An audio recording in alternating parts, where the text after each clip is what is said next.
जय श्री जगन्नाथ सांग माने लीनास ओडिया किचन को आपण मानंको अनेक अनेक स्वागत।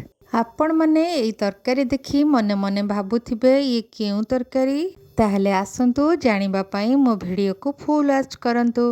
जदि आपण मानंक घरे परिबा सरी जाइछि तेबे एही स्वादिया तरकारी निश्चिंत बनांतु।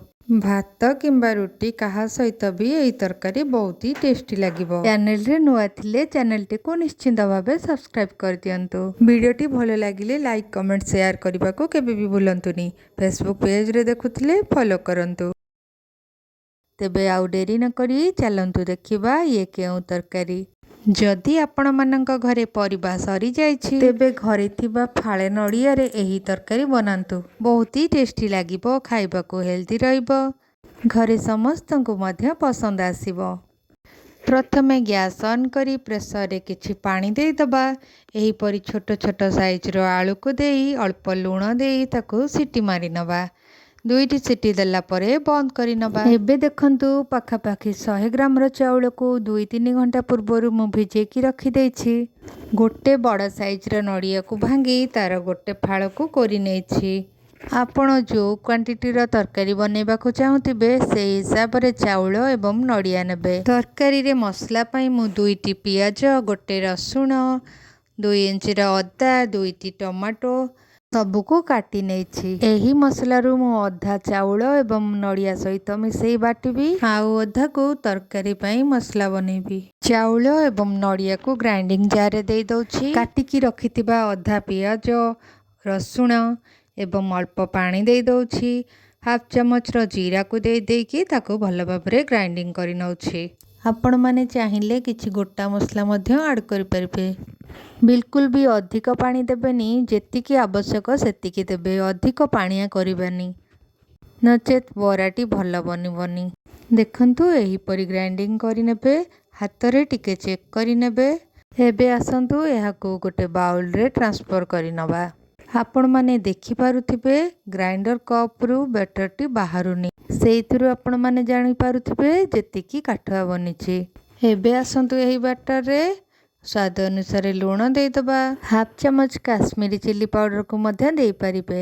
आपण जदि चाहंती नडिया एवं चाउल ग्राइंडिंग करिबा समय रे कंचा लंका मध्य दे परिबे।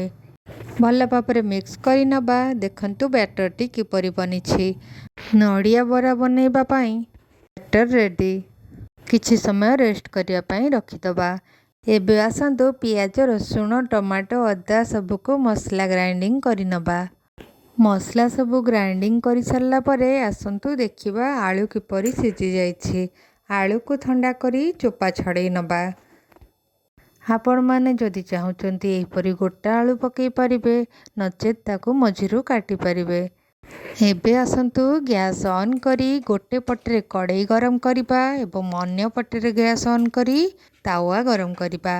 कड़ाई भल भाबरे गरम हो गला परे सेतिरे 2-3 चमच सोरिष तेल को दे दबा। एपटे तावारे मध्य सोरिष तेल चारिपटरे बुलेई नबा। एमिति कले शीघ्र तरकारी बनि जिवो।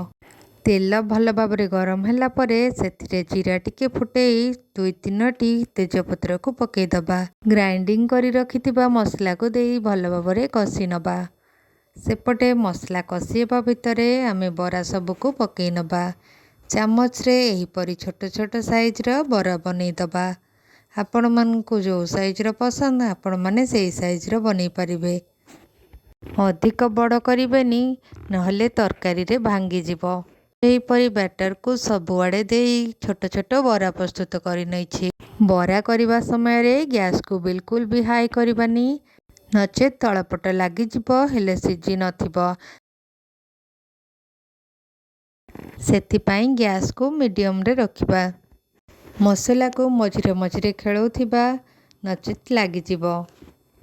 मसला किछि समय कसी गला परे सेतिरे बाकी थिबा टमाटो कटा को पकेई कसी नबा।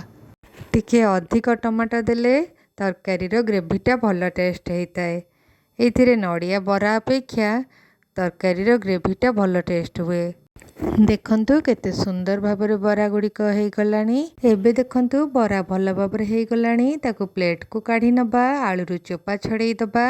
मसला भल भाबरे कसी गला परे सेथिरे स्वाद अनुसार लूण, हळदी गुंड, काश्मीरी चिली पाउडर एवं सांबर मसला पकई भल भाव कषि नबा। किछि समय भल भाव कषि गला परे चोपा छड़े रखिथिबा आलू को देई भल भाव गोळेई नबा। भल भाव कषि गला परे खड़िका साहाय्य आलू मझिरु काटी नबा जेमिति कि आलूटी भल टेस्ट हबो।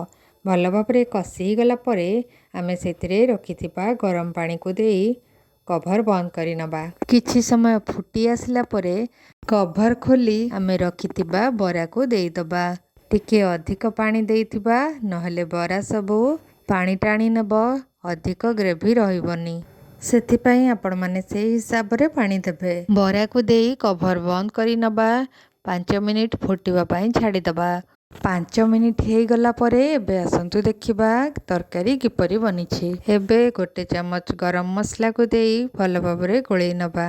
किछि समय परे तरकारी सर्व करिबा। आपण माने मो वीडियो को फॉलो करी एही परी नडिया बरा तरकारी प्रस्तुत करंतु, निजे खांतु, घरे समस्तंकु खुआंतु। किपरि लागुछि मते कमेंट रे जणांतु। वीडियोटी को फुल वॉच करितिबारु आपण मानंकु बहुत बहुत धन्यवाद। एही परी नुआ नुआ रेसिपी देखिबा पाई मो चैनल टी को सब्सक्राइब करंतु। फेसबुक पेज रे देखुथिले निश्चिंत भाबे फॉलो करंतु। आजिर वीडियो एठी रखुछि। रहूछि। जय श्री जगन्नाथ।